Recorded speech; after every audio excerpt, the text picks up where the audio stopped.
Los cines siempre me han gustado, pero no me convertí en un actor de cine reconocido hasta los 51.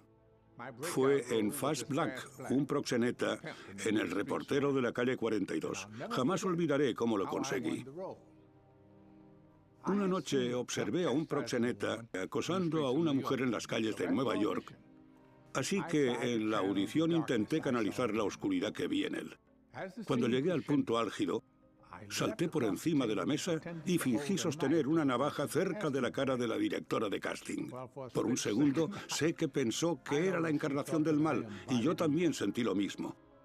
Son muchos los nombres con que las diferentes religiones denominan nuestros impulsos más oscuros.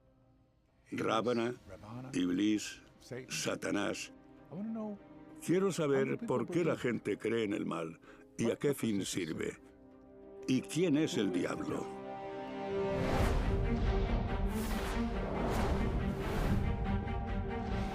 Me he incorporado a una expedición para informarme sobre el mal y todas sus formas. Visitaré el desierto en el que se supone que Satanás tentó a Jesús. Bueno, pero de eso se trata. De estar en constante lucha con el diablo. Como Jesús. Veré cómo los monjes budistas expulsan al diablo de su interior. Lo que significa es que uno debe controlarse. Tus peores enemigos están en tu interior. Me reuniré con un hombre que se enfrenta al reto demoníaco. Dije, yo te expulso, y mi cuerpo enloqueció. Otras tradiciones celebran la derrota del diablo. En el 10º día nos reunimos toda la familia para celebrar la victoria sobre el mal. The Story of God, con Morgan Freeman. En busca del diablo.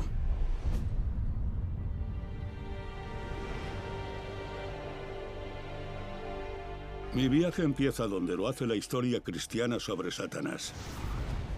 En el desierto de Judea, a las afueras de la antigua ciudad de Jericó.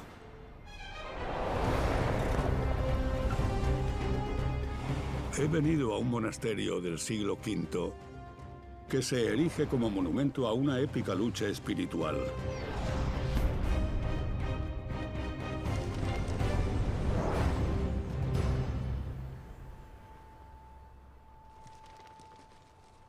Voy a reunirme con Iska Harani, una experta en historia cristiana en Tierra Santa. Oh, vaya. Esta es la iglesia de San Gerásimo. San Gerásimo. Sí, él vivió aquí, murió aquí y se convirtió en el excelente ejemplo de un monje que se adentra en el desierto para combatir al diablo. San Gerásimo se adentró en este árido desierto para demostrarle a Dios que tenía la fuerza suficiente para poder rechazar las tentaciones del diablo. A Gerásimo lo inspiró una tradición que empezó muchos siglos antes. Para la gente anterior a su tiempo, este desierto en concreto ya representaba la batalla contra el diablo. A Gerásimo le precedieron Moisés, Elías, Juan el Bautista y Jesús. Ahí puedes ver una representación del diablo tentando a Jesús, como bien queda reflejado en 3 evangelios del Nuevo Testamento. Según la Biblia, Jesús llegó al desierto de Judea y ayunó durante 40 días y 40 noches. En el culmen del hambre y cansancio, el diablo se le reveló.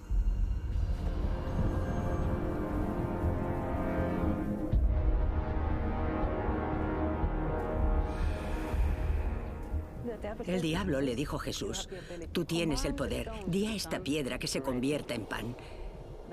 Jesús podía hacerlo sin problemas, pero le respondió: no, yo no soy el creador, solo Dios es el creador. Eso va mucho más allá de un simple come o no come. Le ofreció ser Dios y él se negó.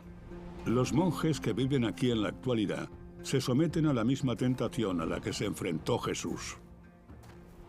Como prueba de fe, se aventuran en cuevas cercanas y ayunan durante 5 días a la semana.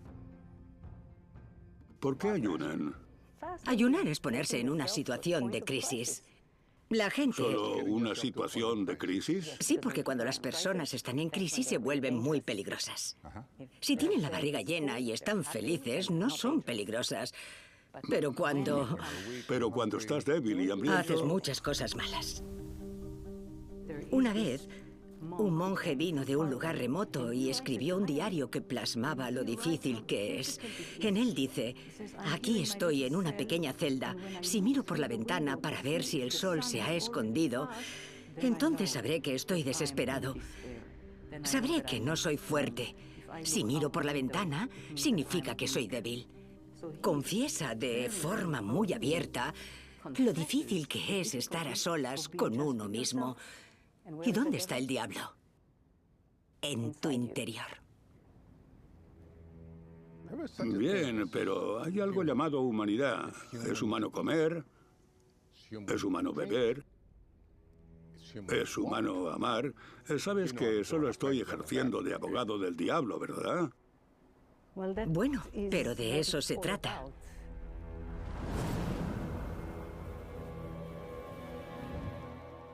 De estar en constante lucha con el diablo, como Jesús. Pero no solo durante 40 días, sino durante todo el curso de tu vida. Al igual que Jesús se resistió a la tentación de usar sus poderes divinos para convertir la piedra en pan, los monjes se resisten a la tentación de abandonar sus puestos en este solitario desierto. Algunos pagaron un precio muy alto. Estos de aquí son los mártires. ¿Mártires? Mártires. Porque en el siglo VII hubo una invasión persa y trajeron consigo una nueva religión, un nuevo orden. Los monjes vieron esto como una oportunidad para demostrar que no se sentían tentados a cambiar de religión. No se sentían tentados a huir. Preferían ser como Jesús. Decidieron que entonces morir con fe era mejor que vivir sin fe. En este mundo se enfrentaron al mal, así que en el más allá recibirán su recompensa. El desierto es un lugar de existencia esquizofrénica. Todo es pureza o impureza. Vemos a Dios o al diablo.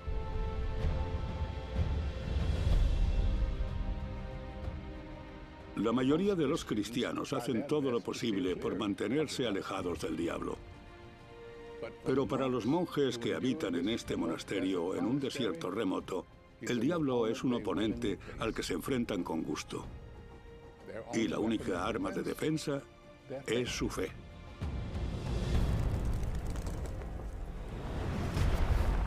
Algunos cristianos se pasan la vida en constante duelo con el mal, pero para los budistas existe una alternativa.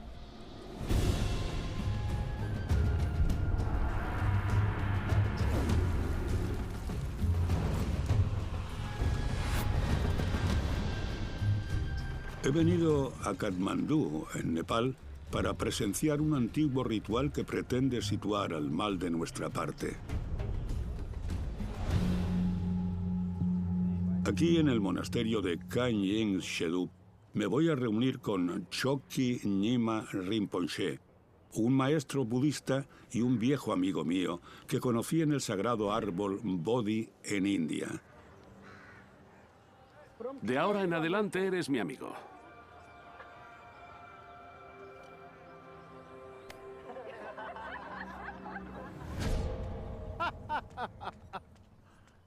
Hola, Rinpoche. amigo mío. ¡Qué alegría! ¿Cómo estás? Estoy muy bien. Me alegro de volver a verte. Te he echado de menos. Bueno, yo también. No has cambiado nada. ¿No? Vamos, entra, adelante. Bienvenido a Gumba. Gracias. He llegado justo a tiempo para ver a Rinpoche guiar la oración en una ceremonia muy especial llamada Puya. El propósito es limpiar el templo y los monjes de espíritus malignos.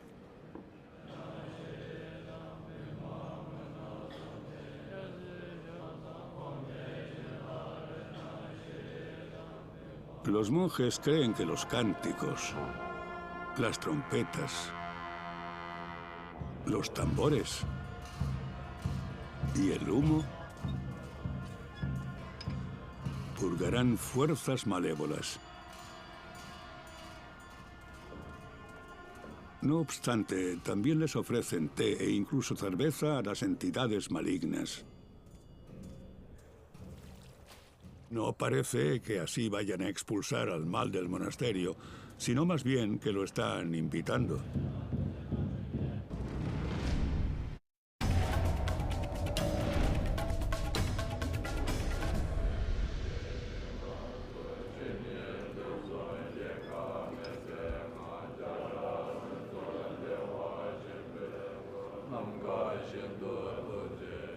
En el monasterio de Katmandú, mi viejo amigo Chokyi Nyima guía a los monjes en la ceremonia para controlar espíritus malignos. La pucha dura más de 1 hora. Esto hace que me pregunte cómo entienden y se enfrentan los budistas a los espíritus malévolos.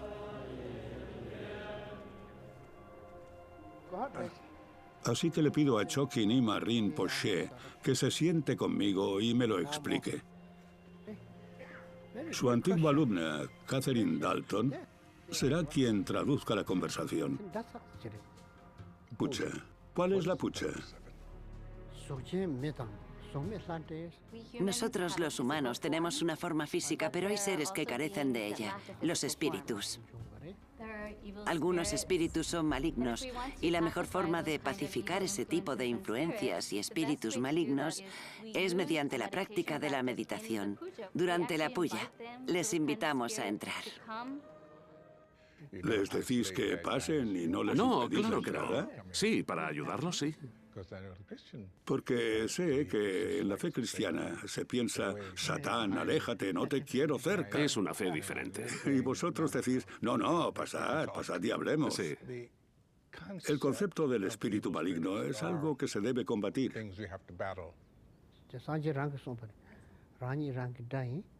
Podemos hablar de fuerzas malignas o seres negativos, pero a quien nos referimos en realidad es a cualquiera que, bajo la influencia de la ignorancia, se comporta de un modo negativo. Básicamente lo que llamamos enemigo o negatividad es algo que llevamos dentro. Con los cánticos y la meditación de la puya, los monjes se visualizan invitando a los espíritus malignos en el monasterio. Puesto que estos espíritus son aspectos negativos creados por sus propias mentes, su trabajo ahora es convencerles de que se vuelvan buenos. Y para ello, les hacen ofrendas. He observado que uno de los jóvenes se ha levantado y ha presentado un cáliz. Sí. Y después salió y lo tiró.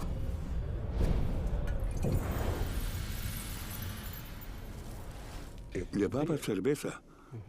Y luego volvió y se sirvió té caliente. Sí. ¿Qué me dices de eso? Sí, sí. Algunos espíritus sufren mucho, porque están hambrientos y sedientos. Bendecimos la cerveza, el té negro, y dejamos que lo disfruten.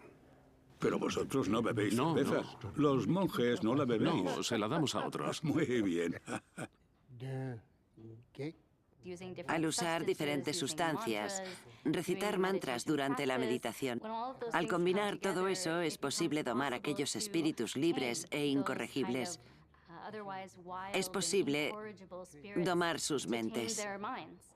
Espera un momento. Veamos, lo que dices es que los malos... Se transforman. Se vuelven... Buenos, sí. Perfecto. A través de la meditación, los cánticos y las ofrendas, los monjes intentan que los espíritus malignos se conviertan en buenos. Estos espíritus que atraen se conocen como protectores del Dharma y los monjes les visualizan ahuyentando cualquier influencia negativa. Los budistas creen que tus peores enemigos están en tu interior, no en el exterior. Lo que tú quieres decirme es que uno Sí. tiene que controlar tomando el control de ti mismo. Y puedes cambiar esos pensamientos, sentimientos y tentaciones personales desde dentro, ¿no? Sí, justo eso. Hasta el mismísimo Buda pensaba que tú eres tu propio enemigo, pero también tu propio protector.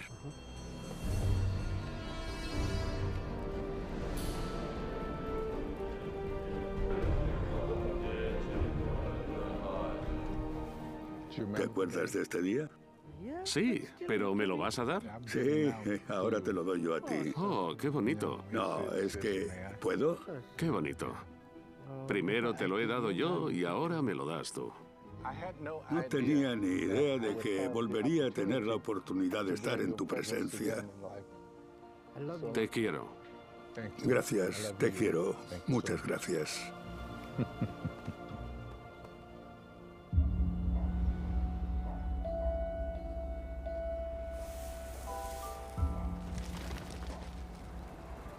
Para los cristianos, el mal es un espíritu maligno que se debe expulsar de nuestras mentes, es decir, cuanto más lejos, mejor. Pero estos monjes budistas aceptan que estamos expuestos a pensamientos e impulsos malignos.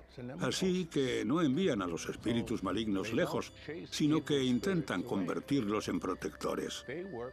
El diablo no es algo que se deba alejar. Solo se le debe persuadir hasta que se convierta en alguien con quien no te importe estar. Qué curioso, ¿no? Durante más de 2 milenios de historia budista, la batalla con el mal se ha visto como una lucha interna. A medida que el cristianismo se expandía tras la muerte de Jesús, el diablo se consolidó como un enemigo externo y adoptó una forma supernatural conocida. ¿Cómo sucedió esta transformación? Andrew McGowan, académico cristiano y sacerdote anglicano, ha venido al monasterio de Brumov, en la República Checa, para ver, de primera mano, una de las primeras imágenes más famosas del diablo.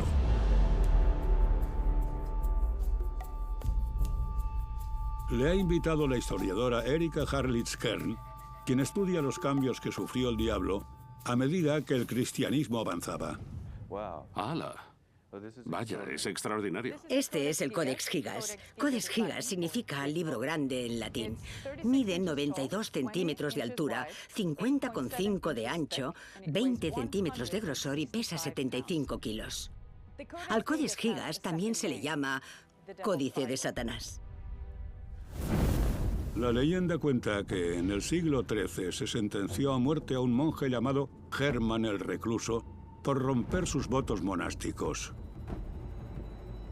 Para evitar su destino, se ofreció a glorificar el monasterio por los siglos, creando un único libro que contuviera todo el conocimiento humano y a escribirlo en un día.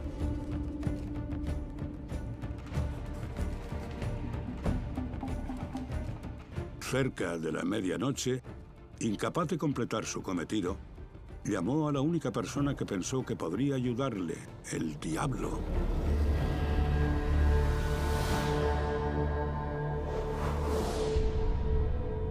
El diablo se ofreció a ayudar a Germán a terminar el libro, pero a cambio se quedó con su alma.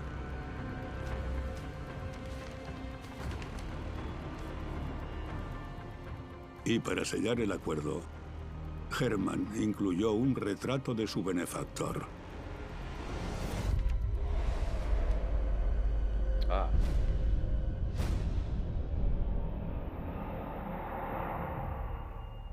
Qué imagen más extraordinaria, ¿no? La encuentro bastante aterradora e incluso repulsiva. Sí, y te mira directamente, como si intentara salir de la página.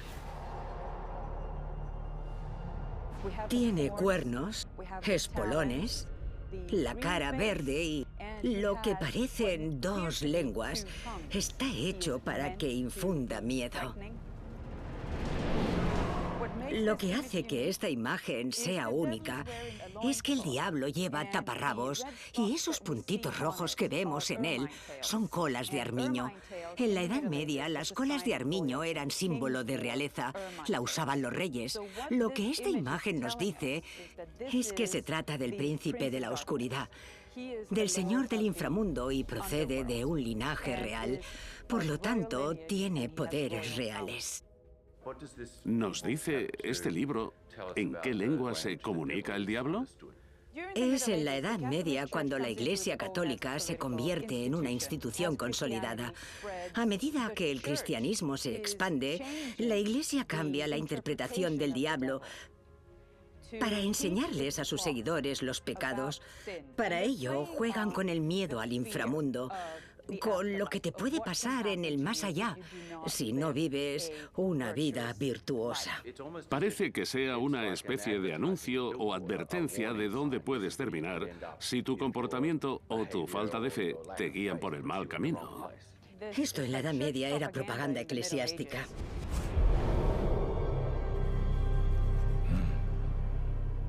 Los cuernos, los espolones, hacen que el diablo cobre una forma física de lo más tenaz, convirtiéndolo en una criatura que acecha en la oscuridad, capaz de atraparnos y no dejarnos libres.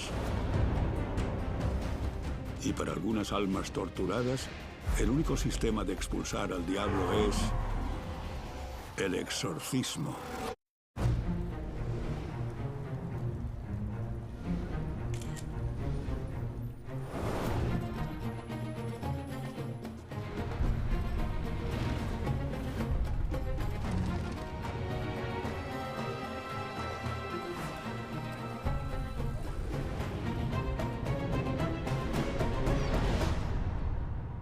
Todos hemos observado a gente comportarse de forma extraña por la calle, ¿verdad? Gritando y balbuceando cosas sin sentido. A la mayoría jamás se nos ocurriría pensar que es una posesión demoníaca. Suponemos que es un problema mental. Pero el Vaticano tiene un equipo de discípulos autorizados que ven la obra del demonio en todas las esquinas. Son exorcistas y todos los días luchan con el diablo. El padre Aldo Buenaiuto es uno de los principales exorcistas del Vaticano. Lo sé todo sobre exorcismo. Es decir, he visto la película. Entonces sé que el diablo habita en la persona, que en la habitación en la que esa persona está hace frío y que el poseído puede girar la cabeza 100 y 360 grados. ¿Es cierto? Muchas personas creen que el exorcismo es algo supersticioso, pero en realidad es más bien una oración. Es una oración dirigida al alma de la persona poseída que pide ayuda. ¿Qué procedimiento se sigue en los exorcismos? Va un médico, un psiquiatra y él. Según la Iglesia Católica, los únicos sacerdotes que pueden hacer exorcismos son aquellos nombrados por el obispado. Nadie más puede hacerlo. Oiga, el sacerdote elegido por el obispado tiene que demostrar algún tipo de talento. Deben ser sacerdotes de suma confianza que hayan tenido una intensa vida espiritual. Debes ser muy valeroso. Tú tienes valor, ¿no?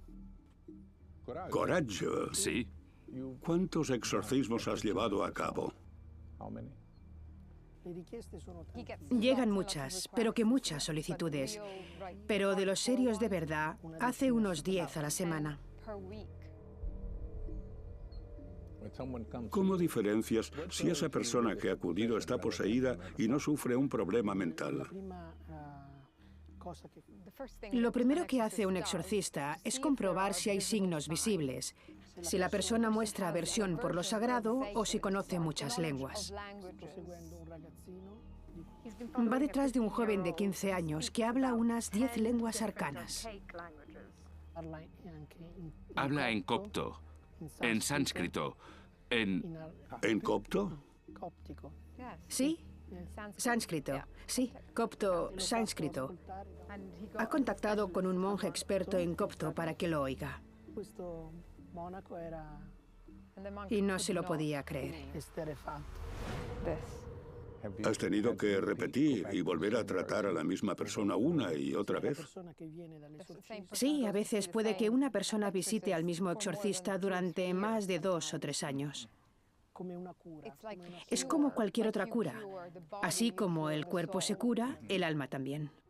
¿Sería posible presenciar uno? Según la Iglesia Católica, las oraciones recitadas durante el exorcismo no se pueden mostrar al público. No puedo ver un sacerdote practicar un exorcismo, pero sí que puedo hablar con alguien que se ha sometido a muchos de ellos.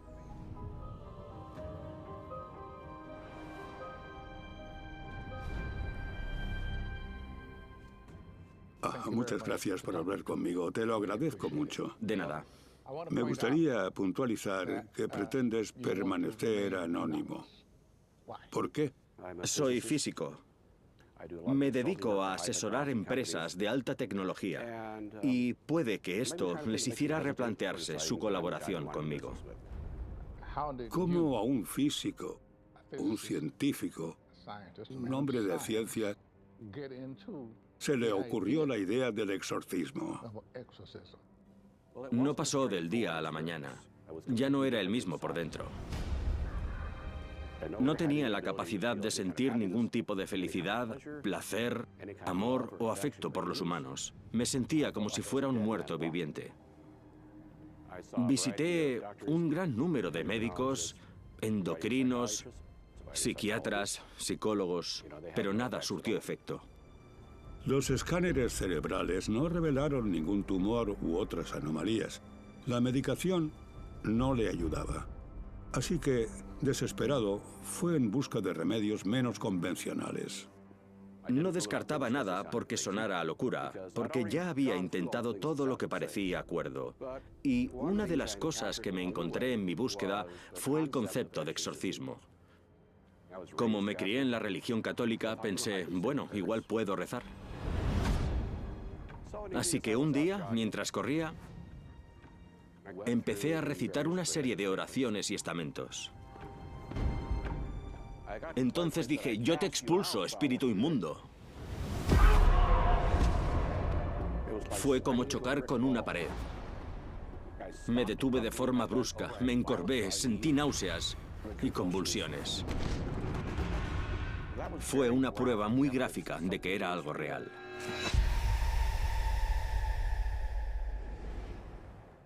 ¿Cuál fue tu reacción inmediata? Tenía que encontrar a alguien que hiciera exorcismos de verdad y ver si podía ayudarme. Tuve suerte de vivir no muy lejos de un exorcista bastante conocido. ¿Qué se siente al someterse a un exorcismo? Imagina estar sentado mientras un exorcista recita las oraciones estándar. Entonces, consigue hablar con el demonio. Y le dice, exijo tu nombre. Entonces mi cuerpo empezó a reaccionar. Me retorcí, me sacudí y puse muecas muy raras y desagradables. Tenía convulsiones, maldecía y gritaba. Fue muy violento.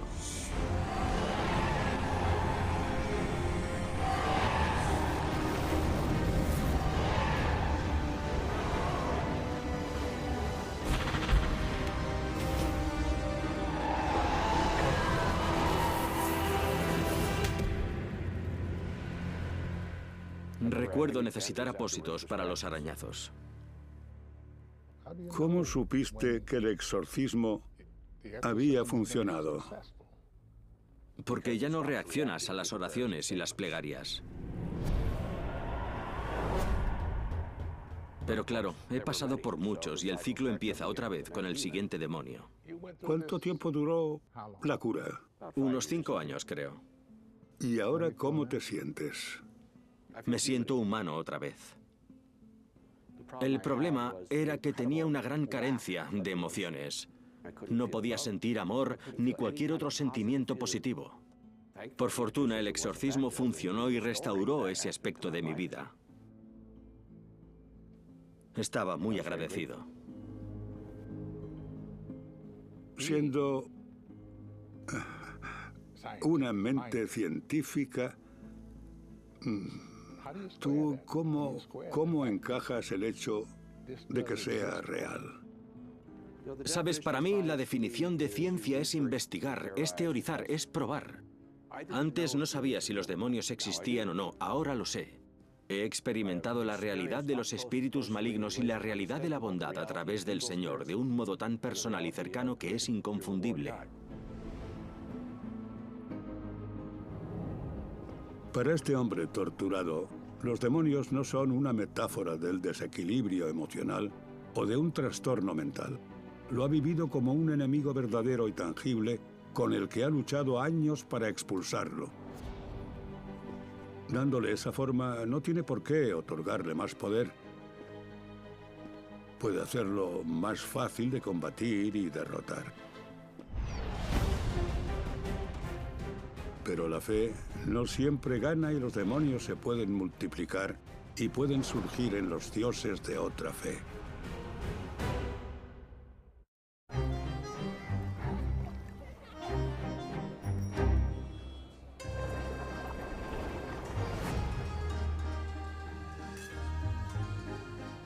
Siempre me ha gustado Roma. La vida de sus calles, la comida y su gente. Pero lo más fascinante de una ciudad tan antigua son las capas de historia, ver cómo una cultura se apodera de lo que existió antes para sus propios intereses. Este muro lo construyeron los romanos en el siglo IV a.C. para protegerse, y ahora mantiene en pie estos apartamentos. A veces el reciclaje también se da en la religión. A veces el Dios de una fe puede convertirse en el diablo de otra.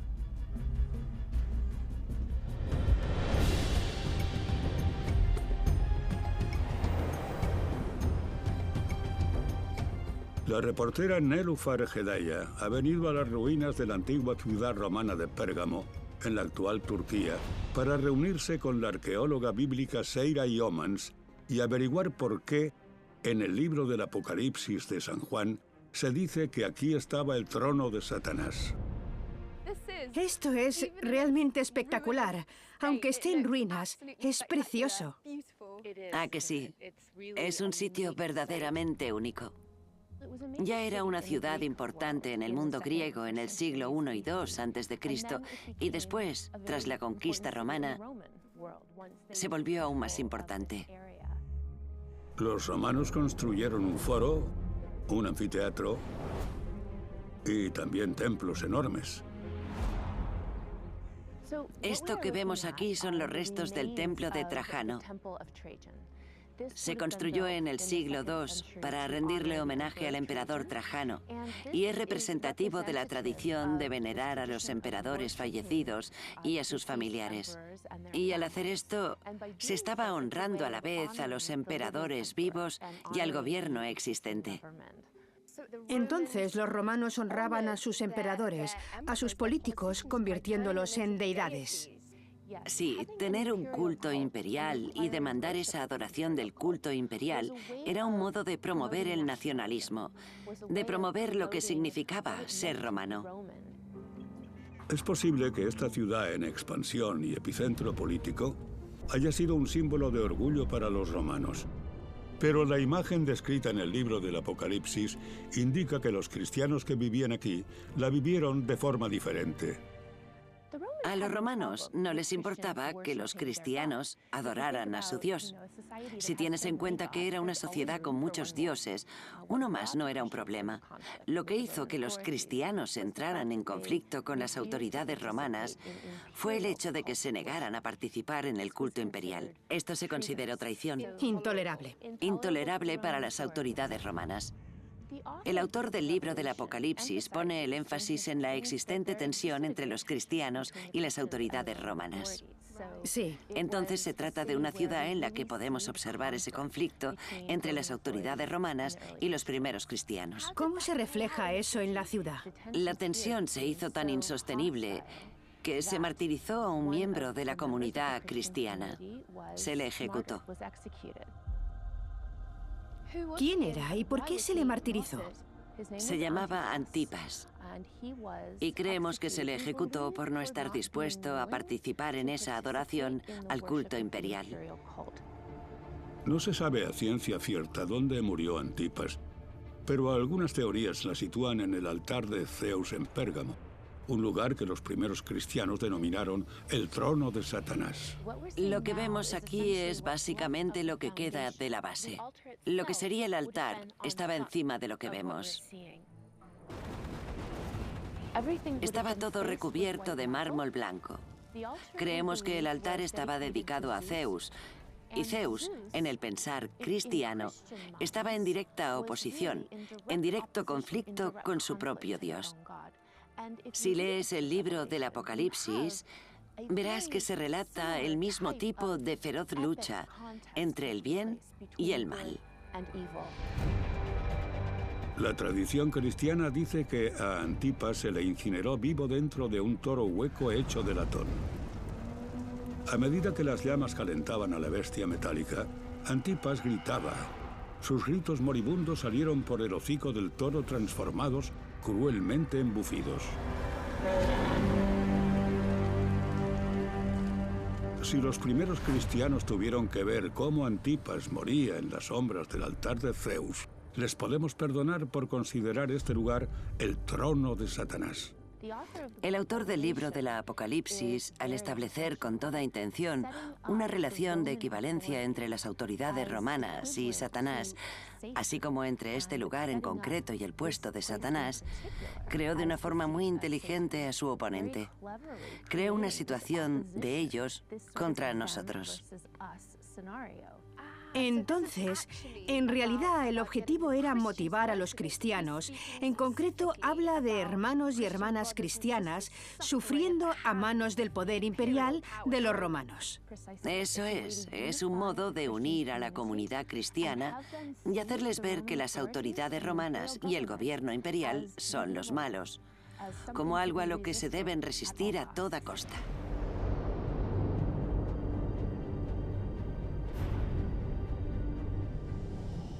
Asociar a los romanos y sus dioses con el mal puede que ayudara a unir a los primeros cristianos, pero es una táctica peligrosa.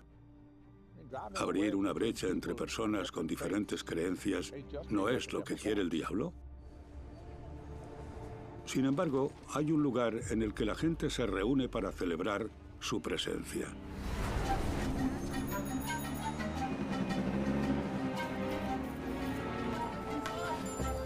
He vuelto a Katmandú, en Nepal, donde un ambiente festivo inundaba las calles. Se trata de Daseen, el festival hindú más importante del año. Y me han invitado a participar en una típica celebración familiar. Con una cesta de regalos tradicionales, es decir, frutas y dulces, he venido a casa de Senka Rajpande. Namaste. Namaste. Bienvenido, Morgan. Un placer. Me alegro de que estés aquí. Esto es para ti. Vaya, muchas gracias, muchas gracias. Vamos dentro. Bueno, esta es mi familia. Namaste, namaste. Pero qué guapos son todos. Todos conocéis a Morgan, ¿no? Namaste, namaste, namaste, namaste, namaste. Bueno, el Daseen es una reunión familiar. Sí, básicamente son 10 los principales días del Dasén. Pero en el 10º día nos reunimos toda la familia para celebrar la victoria de los dioses sobre los demonios. Según la mitología hindú, una vez hubo un rey llamado Mahishasura que le pidió a Brahma, el dios de la creación, que le concediera la inmortalidad. Brahma le concedió su deseo, pero después dicen que se arrepintió. En la historia, Mahishasura acaba convirtiéndose en un demonio. Se vuelve de los malos. Eso es, se vuelve de los malos.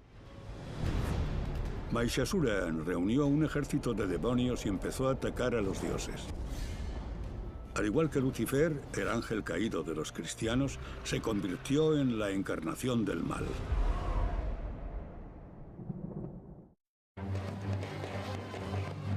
Durante 2 semanas cada otoño, en Nepal, las familias hindúes se reúnen para celebrarlo.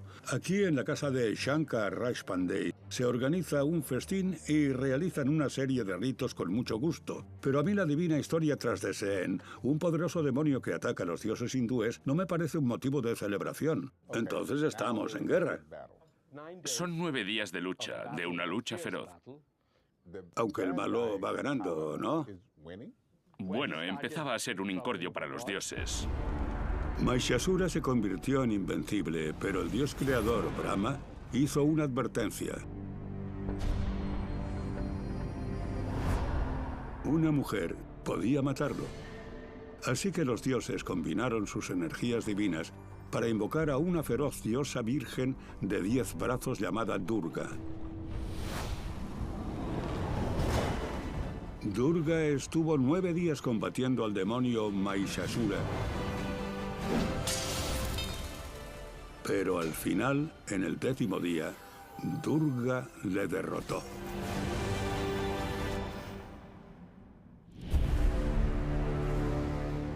No obstante, el Festival Dashen es mucho más que un simple recordatorio de la victoria de los dioses sobre el mal. Es una guerra que Shankar, al igual que otros muchos hindús nepaleses, cree que tiene lugar en su interior.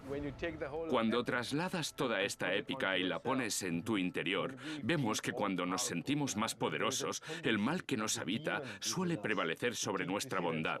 Esa lucha del bien contra el mal es, en definitiva, una lucha con nosotros mismos. La mayoría de las casas reciben la visita de un sacerdote para que les proteja con agua bendita. Es un recordatorio de que todos tenemos, al menos, un ápice de maldad en nuestro interior. Después de rociar agua bendita, empieza la segunda parte de la función y el sacerdote le pone la tika a mi madre. Recibir la tika otorga buena fortuna, salud, longevidad y evoca el poder supremo que hay en ti. Mi madre ha sido la primera porque es la más anciana, así que nosotros crees? recibimos... Sí, seguro. ¿Cuántos años tiene tu madre? 86. Muy bien, lo es. Ya me había informado sobre ti.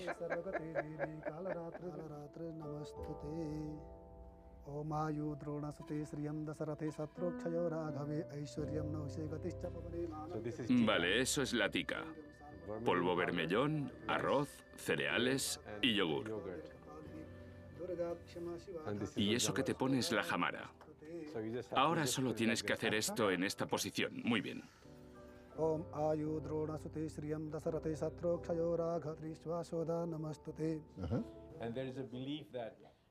También se cree que se deben levantar los pies del suelo. Elevar el espíritu más allá de las tendencias terrenales es tanto una metáfora como una expresión literal para los nepaleses durante el festival del Dashen. Hay otro aspecto que creo que deberías ver. Es el concepto de columpiarse. Esto es uno de los columpios de bambú que la gente ha levantado en diferentes partes de la ciudad y en pueblos, porque se cree que uno debe levantar los pies del suelo. Para volar por los aires. Justo eso. Así se libera el espíritu y se llama a la bondad a entrar en tu alma.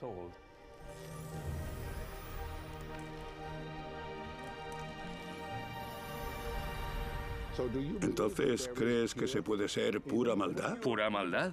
¿Sabes? Es imposible ser completamente malo. No lo creo. Algunas personas son muy buenas y otras son muy malas. ¿Cierto? Pero dentro de cada persona mala hay bondad. Ah, en algún lugar. En algún lugar. Y si podemos extrapolarlo y extraérsela, es decir, si dejamos que la luz entre, la oscuridad desaparecerá. Aunque solo sea un 0,001%, sigue habiendo luz, y hay luz suficiente para trabajar con el fin de eliminar la oscuridad. Interesante. Entonces, ¿no crees que exista la pura maldad, que el mal está a solas? No, no, no. Si crees que Dios es omnipotente, entonces todo es su creación y el bien y el mal solo son formas de enseñarnos.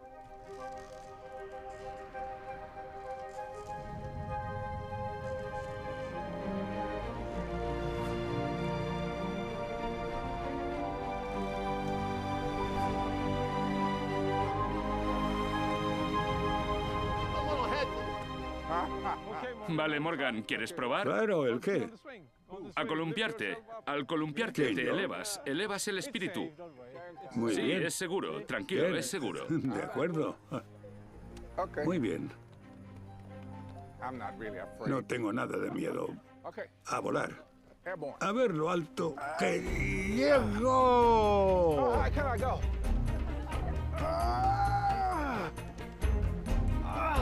¿Te gusta? Sí. Vale. Ahora vuelve a elevar tu espíritu. Eso estás haciendo. Eso hago. Estoy elevando el espíritu. Mira cómo bajo. Mira cómo bajo.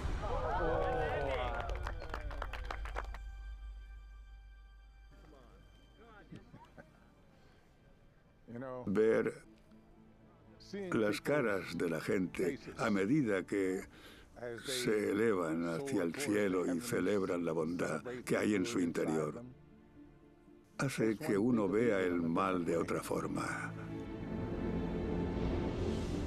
El diablo nos permite poner a prueba nuestra voluntad. Es una encarnación lo que debemos vencer, tanto en el mundo exterior como en nuestros corazones. Esforzarnos por derrotar al diablo tiene el poder de elevarnos y congregarnos. Los nepaleses creen que hasta en la persona más bondadosa existe la maldad. Y también la bondad en la más ruin. Todos deberíamos optar por elevarnos y acabar con los demonios que existen en nuestro interior.